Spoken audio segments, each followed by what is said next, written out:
Hello, and welcome to Soothing Pod's Sleep Stories. My name is Arif, and tonight I will be your guide as we journey to a cozy, magical library on a rainy day.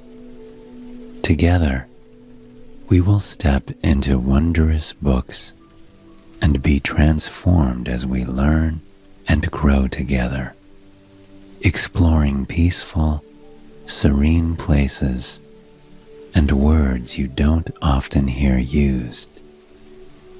Before we begin, however, let us take a moment to relax and find comfort in the space that we are in, here and now. Close your eyes and allow your body to sink a little deeper into the mattress beneath you. You have no obligations at this moment.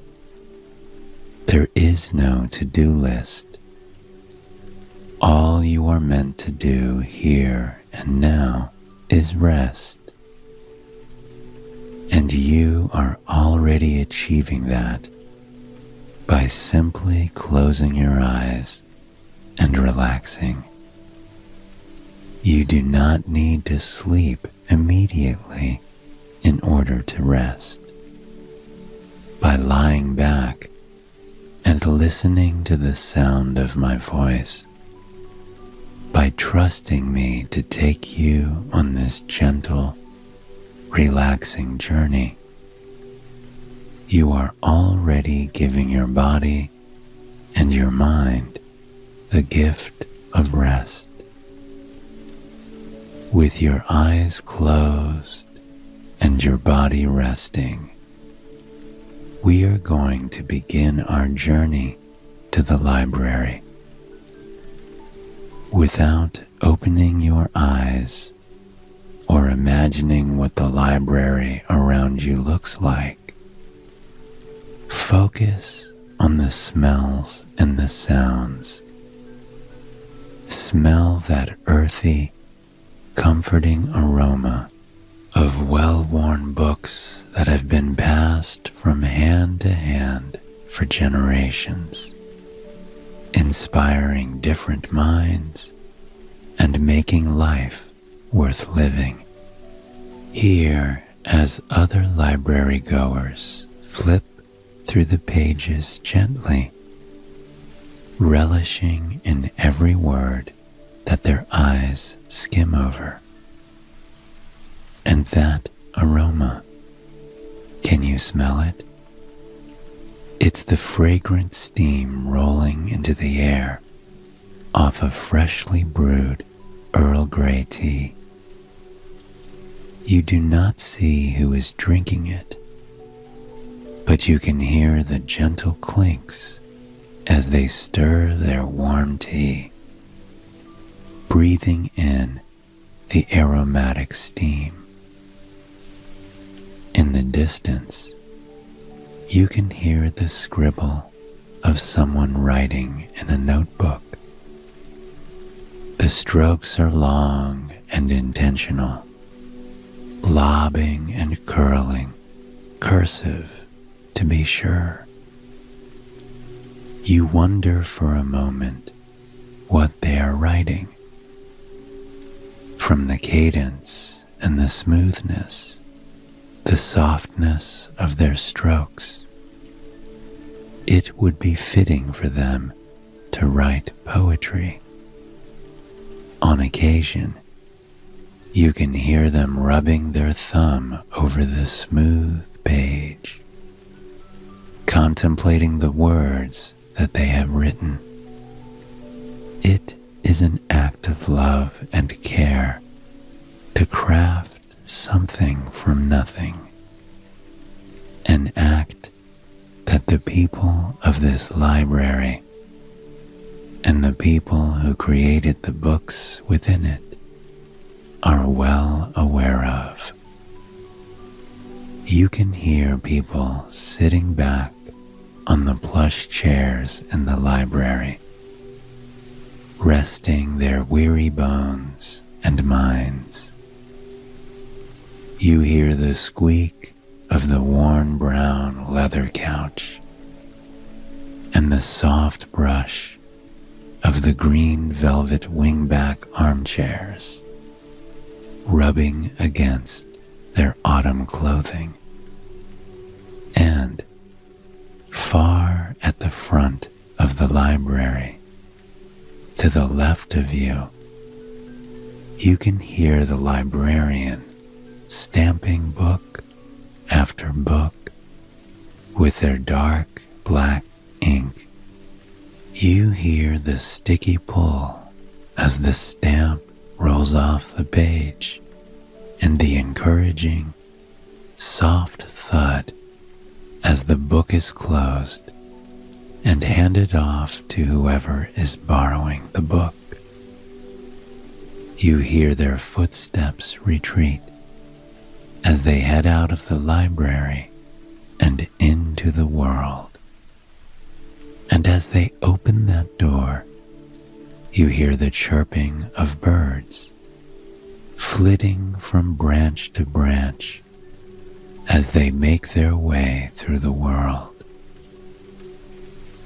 And now that we have taken the time to acclimate ourselves and find comfort in the space that we are in now, I want you to imagine yourself opening your eyes and seeing this brilliant library for the first time. It is a true work of art.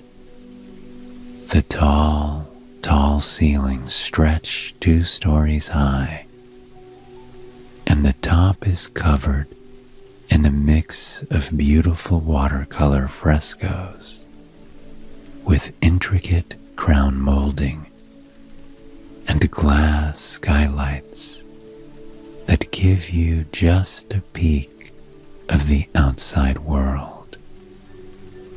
And my, is it a perfect day to be at the library. Overhead, the sky is an ethereal mosaic of grays, blacks, and soft whites. Thick clouds blanket the heavens, and cascading down from them are dozens, hundreds of raindrops, all gently dancing against the skylight above you. The sound of that rain pitter-pattering against the roof and the glass is a background, ambient noise to the rest of your journey through the library, one that brings you comfort. All around are thick mahogany bookcases that stretch all the way up to the ceiling. There are rolling ladders with them, the kind you've only seen in fairy tales and libraries that have existed for hundreds and hundreds of years. A few people stand upon them, reaching over to find the right book. As they stand over these works of art and stories hidden inside of them, you find yourself sitting on one of those old brown leather couches. It is a timeless piece, one that makes you think of rainy days and stories told long, long ago. The library is largely empty now. A few people sit in chairs on the outskirts of the room, against stained glass windows, flipping through books and sipping the coffee or tea they've brought along with them. You meander over to a cozy tea and coffee station that the library has set up in the corner. You pour a steaming cup of hot water into an orange mug. Then grab a chamomile and lavender tea bag and plop it into the cup. The fragrant steam rises and relaxes you almost immediately. And as you squeeze a lemon into the cup, the contrast of the cool lemon juice on your fingers against the steam is a welcome one that puts you even more at ease. You take a sip of the tea as you make your way around the beautiful library, meandering slowly as you take in each and every bookshelf that you pass. You think for a moment of all of the words bound within these leather backings, all the words that you may not know, and all of the ways they can be used. You find yourself drawn to one light orange book, tucked between two large green ones. The outside of the binding reads Aurora in tiny gold script. And as you open the book, you find the pages blank. You scroll through them, perplexed, wondering how exactly this book came to be and what purpose it serves. But then, in the very center of the book, there is one thing written rather plainly. Aurora, originally the name of the Roman goddess of sunrise. The word is used to describe dawn in the early morning, and also is a name ascribed to the cosmic, luminous phenomenon that happens in the upper hemisphere. You had never truly thought about what a beautiful word it was. You stare at it for quite some time, soaking it in, and then something strange begins to happen. The words on the page get a golden glow around them. You squint and lean in to look at them. Then, curiosity gets the best of you. You extend your finger and press it to those beautiful glowing words, and suddenly, the scene around you changes. You feel as though you've been sucked into a vacuum within the book. For a moment, the world around you is an otherworldly mix of sparkling colors, as if you are traveling through time and space itself. And then you land upon the ground. The first thing you notice isn't the scene before you. It is the cold crispness of the fresh air hitting your lungs. In that air, you can smell cypress trees, pine trees, fresh moss growing along the river, and canyon walls far, far below you. And when you really look, you are stunned. You are standing safely and peacefully on a cliff, overlooking a vibrant canyon before you. It is still early morning. The sun has yet to peek up over these orange canyon walls, but you know immediately where you are. You're in Zion National Park, standing at the end of the canyon overlook trail. Below you is one of the most stunning canyons on Earth. The Virgin River winds along the sandy, iron-infused banks, which give the entire vista its characteristic, otherworldly rust color. But that rust color is going to change before your very eyes. On the distant horizon, the sun has begun to creep up over the canyon. It is dawn. You realize at once that this is Aurora over Zion.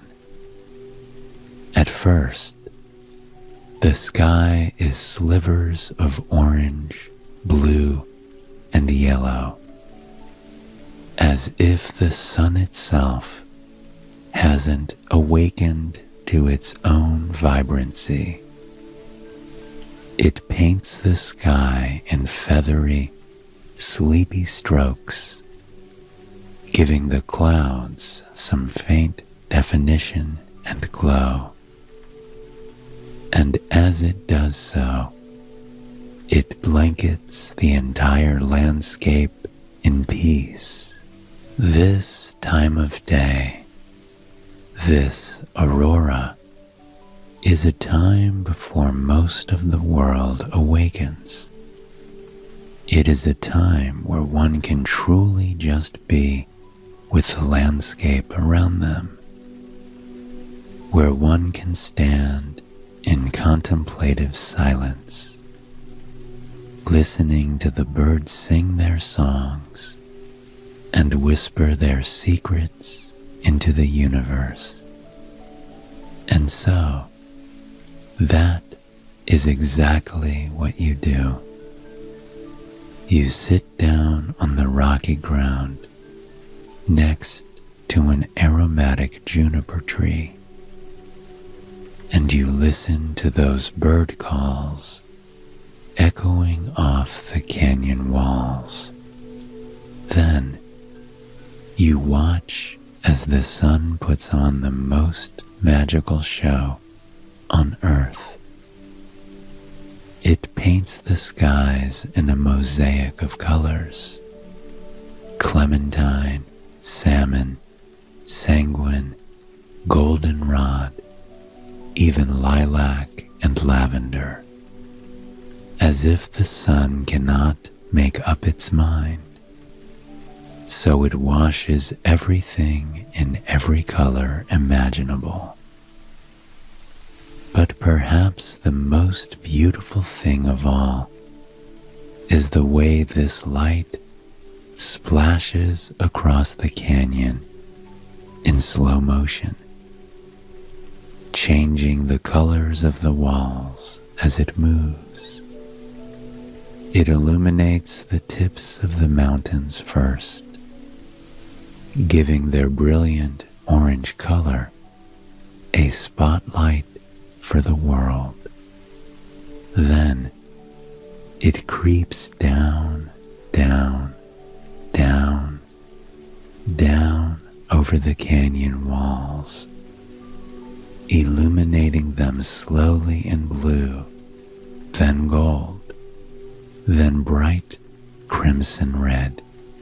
You can't help but view it much like a painting, like the heavens have to do this task every morning to make the landscape beautiful for the long and magnificent day ahead. Just as the sun touches the river below, you feel yourself sink back. Once more, you are in that otherworldly space between worlds, in a sea of colors and lights, feeling utterly at peace. And then you blink, and once more you are met with cold, fresh air. Only this time it is much, much colder. Above you is the inky black sky now. There seem to be thousands of stars twinkling just above your head, so close that you feel as if you can reach out and grab them. Reach out and feel them pulsing in the palm of your hand. You are so mesmerized by the sky above you that for an instant you don't even notice the sound of the crackling fire just beside you. You glance to your right to see a carefully made bonfire crackling, sending embers into the dark night air. You are surrounded by fresh snow that sparkles and reflects the warm light of the fire. It is so fluffy and perfectly smooth that it doesn't seem like it can even be real. You're lying in the snow, wrapped in a thick, warm parka, with a cup of hot cocoa at your side. You take a sip of the warm cocoa, letting the rich flavor wash over your tongue and soothe your soul, contrasting the scent and feeling of the brisk, pine-tinged air you're breathing in. Your mind drifts back to the word you touched, drifts back to Aurora. You find yourself whispering the word simply to see how it feels against your lips. Aurora, Aurora, Aurora, Aurora. Then the sky above you transforms. Aurora Borealis washes across the inky black night, turning the sky into one of the world's most beautiful art displays. It is a wave of blue, green, and dark, brilliant purple that pulsates and shifts across the sky in a misty, beautiful wave. It is otherworldly, so breathtaking and mesmerizing that you hold your breath as you gaze up at it. For quite some time, you lie there in peace, watching those colors dance and sway. The tall pine trees are silhouetted by the lights, adding a depth that only makes the scene more beautiful than it already is. You feel something gentle land in your hand. You turn your head to see yet another book in your grasp. And this one isn't as plain as the last. It is coated in etchings of flowers and pine trees. A distant land that you feel completely drawn to. You run your fingers over the cover. It reads, supine. You feel the word dance over your tongue. Supine, supine, supine, supine. You lift the cover of the book and scroll through blank page after blank page, looking for the definition, looking for the story this book is trying to tell you. There, in the center of the book, this time in colorful ink, is the word supine, of a person lying face upwards, the adjective from Latin supinus, bent backwards. The realization washes over you moments after the word rolls off your tongue. Right now, you are lying supine, gazing up at the scene before you.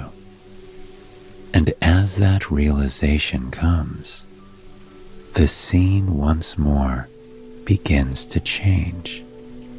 This time, you close your eyes. You feel the gentle tug of your body as you are brought into that vacuum of space, that in-between worlds, and then you are lying supine yet again. But you don't open your eyes immediately. This time, you keep them closed for just a bit, just to see if you can guess where you are. You can hear the rustle of plants all around you. You can feel soft earth brushing against your skin, kissing you as the breeze winds across wherever you are. In the distance, you can hear birds chirping loudly, the way they only chirp on a warm, beautifully sunny day. And, indeed, you have no doubt that it is sunny. You can feel the sun on your skin, causing your muscles to relax more and more with every passing second. You feel as though you are beginning to melt into the soft ground beneath you. The breeze dancing over your skin keeps you just cool enough underneath the brilliant sun. And then there's another sound that you hear. This one is much, much more distant, coming from the far horizon, you would suppose. This sound is the sound of boats sailing through calm waters. On occasion, you can hear their low horns blowing, like they're saying hello to every boat they pass by. Slowly, you begin to open your eyes. The first thing you see is the baby blue sky. It is peppered with ethereal clouds. Clouds that look as though they belong in paintings. They are fluffy balls of cotton that seem to meander across the sky at their own leisurely pace, with no destination in mind, and certainly no schedule. You tilt your head slightly, and it is only then that you realize you are lying on a hillside, but not just any hillside. This is a hillside absolutely blanketed in wildflowers of all shapes, sizes, and colors. You see daisies bobbing and swaying in the breeze, lilac-colored lupines lobbing up and down as busy bees land on them, collecting pollen. Orange poppies that pop against the blue sky above, showing you how truly colorful the world can be. In front of you is something almost as beautiful as the flowers around you. At the base of the hill is a harbor town laced with cobblestone streets. The docks and boardwalks extend out into the sparkling ocean, which stretches as far as the eye can see. Old, antique boats pepper the harbor, moving almost as leisurely as the clouds roll overhead. You think about life in that peaceful town, what it must be like to be a resident waking up on a lazy morning on the hillside coated in wildflowers. How it must feel to breathe in the soothing aroma of nature's finest bouquet day in and day out.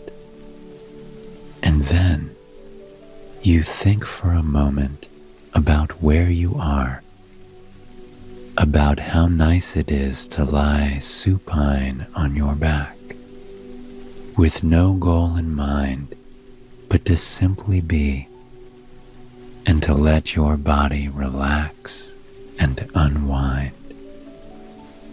You close your eyes yet again and listen. You can hear the buzz of the busy bees flitting in the flowers around you. You can feel the caress of the wildflowers brushing against your skin, and the grasses dancing over your forearms and calves and the crown of your head. It is so serene, so calm.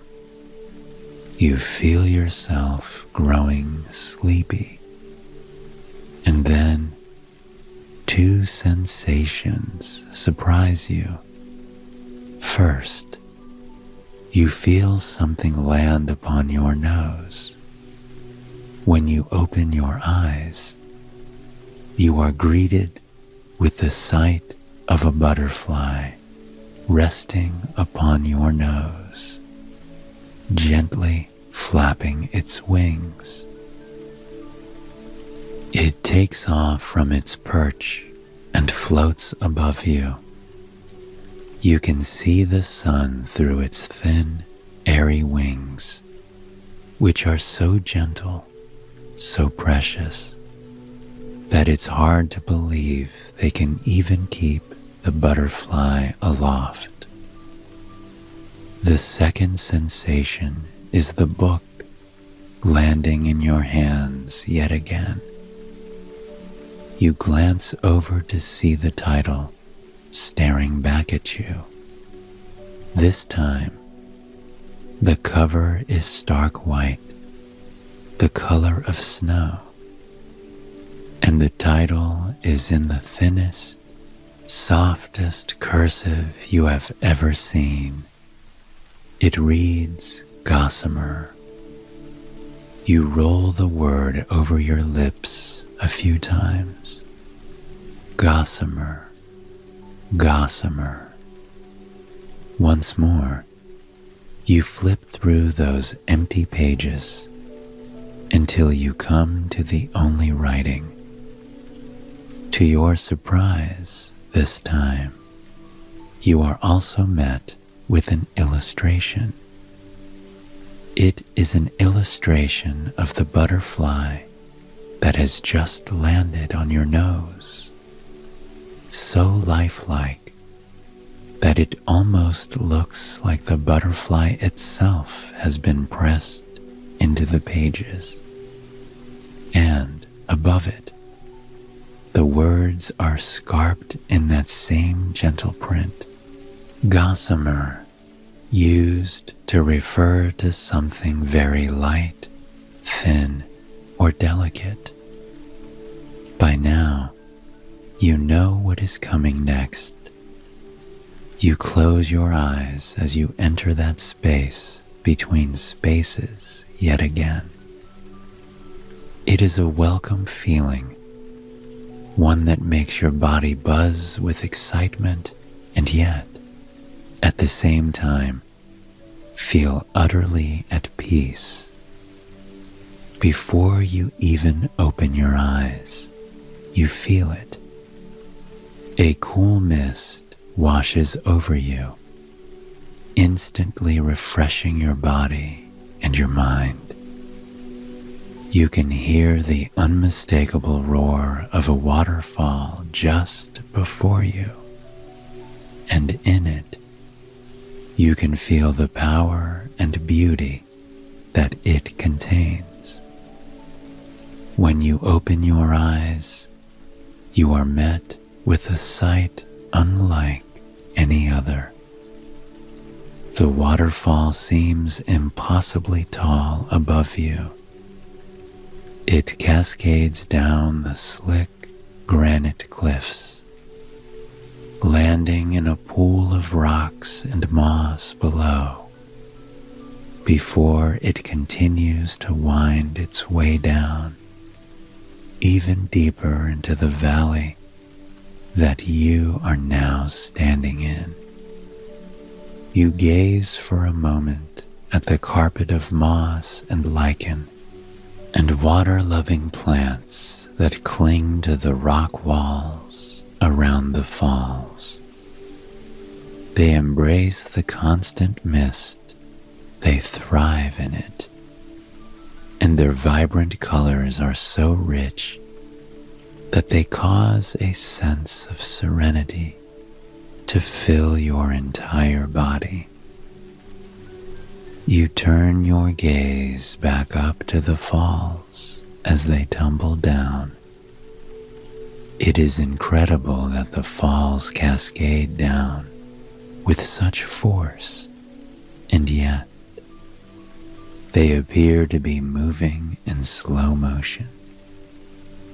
Even more surprising is the gossamer veil surrounding them, the mist that seems to move independently of them, so thin and delicate that it's hard to believe it even exists. And it is in that gossamer mist that you see an array of colors. It is a rainbow, light refracting from the sun that has just peeked out from behind the thick storm clouds overhead. It is breathtaking to see a rainbow suspended in space like this, sparkling alongside the waterfall as it continues its journey down into the canyon. You watch this for quite some time, relishing the feeling of cool mist on your skin. But then there's another feeling, only this time it is at the top of your head. You gaze up to see raindrops cascading down from the dark clouds overhead. Within seconds of them beginning to fall, the landscape around you seemingly changes. The pine trees seem to be an even brighter green now, popping against the sky as raindrops collect on their fragrant needles. You watch them magnify the world around them before slowly dropping from the trees and landing in the loam below. You scurry away from the waterfall and settle underneath a tall oak tree to watch the rain fall. You breathe a little deeper now, taking in the newly awakened aroma of the forest. You can smell that brightly scented moss, the briskness of the air, the tart, piney aroma of the trees and herbs around. And then there's that other smell, the smell of the earth, of the stone washed with the fresh rainwater, that petrichor. The book lands in your hands, the title staring up at you in a silky silver print. You scroll through the book, page after page after page, until you finally come to the words, petrichor, the pleasant, earthy smell after rain. From the Greek words for stone and the ethereal blood of the gods. It is the petrichor that awakens your senses and calms your mind now. The petrichor that makes you feel more connected to the earth around you than anything else ever has. You cling to that scent and the feeling it gives you. And then, ever so slowly, you close your eyes. And when you open them, you are staring at that bookshelf in the library once more. There is a new book sitting on the shelf before you. A collection of beautiful words. You pick the book up and meander to a plush chair in the very back of the library. You take a long, calm sip of the lavender chamomile tea in your hand, relishing the sweetness of the flowers and herbs, and finding a sense of clarity in the tartness of the lemon. When you sit by the window, you notice that it has begun to rain a little harder outside. You coil yourself up in the plush white blanket you found on the chair, savoring the warmth and comfort that it provides. Once you are nice and cozy, you reach over and pop open the window beside you. It is a rainy summer day. The brisk chill of the air is just enough to make the blanket and tea useful. You open the window even more, and the trees outside begin to look as though they are part of a painting. Then you breathe in deeply, allowing that fresh air to fill your lungs. The dewy petrichor makes you sink a little deeper into the chair. Somehow, it feels like the petrichor is telling stories to you. Stories of rainy days in distant lands.